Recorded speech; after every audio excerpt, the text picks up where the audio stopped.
Alors, bonjour à tous. Aujourd'hui, on continue notre série WC2 sur les cépages avec un cépage rouge que tu verras rarement en France, mais qui est devenu un emblème du Chili, c'est le Carmener. Alors, comme d'habitude, on va voir dans la vidéo le profil, la région clé, bon, spoiler, c'est le Chili, son style de vinification, et à la fin, un petit bonus parce qu'il a une histoire assez improbable. Je te rappelle que si tu veux t'entraîner au QCM du WST2, tu peux cliquer dans la description pour accéder à l'application. Allez, c'est parti. Le profil du Carmener, quel est son style? Ça va être des rouges secs, avec une acidité moyenne à élevée, des tanins puissants, un corps puissant et une couleur très intense, presque noire. Les arômes typiques qu'on va retrouver, ça va être le poivron vert. C'est le gros marqueur du Carmener et un peu parfois l'arôme feuille de tomate.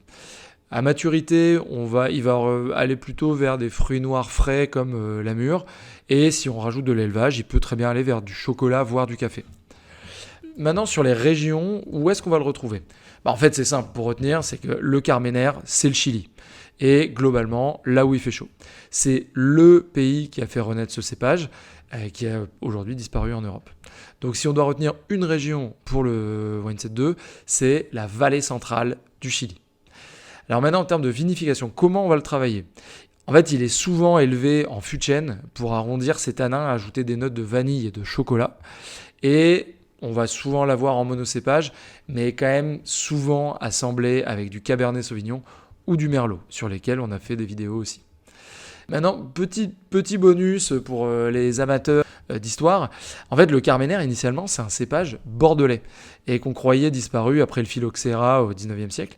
Mais en fait, il avait émigré au Chili où on le confondait pendant plus d'un siècle avec du Merlot. Et en fait, c'est en 1994 qu'un ampélographe français, donc Jean-Michel Boursicot pour les amateurs, a identifié que ce qu'on appelait les merlots chiliens étaient en réalité du Carmener. Donc résultat, le Carmener, c'est devenu le cépage signature du Chili, et c'est presque aujourd'hui le cépage national, mais c'est un cépage français initialement. C'est tout pour aujourd'hui, et si tu veux tester tes connaissances avec des QCM du WSET2, tu peux cliquer dans la description pour accéder à l'application. A très vite pour un nouveau cépage.